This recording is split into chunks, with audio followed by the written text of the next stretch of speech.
In this video, I will show you how to add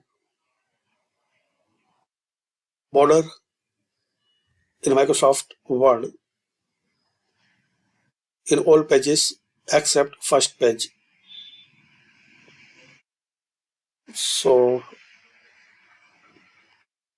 click on this design tab, then page borders. Here select any style of border. Select any color, width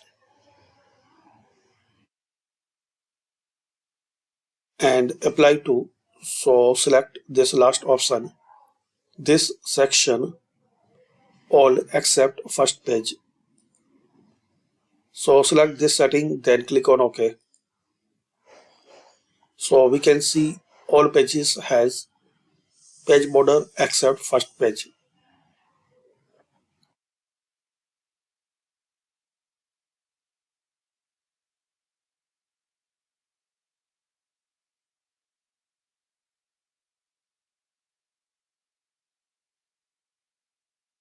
And you can make more changes.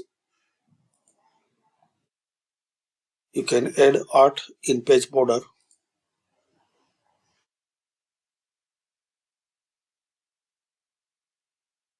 like this. So thanks for watching. Comment this video useful for you.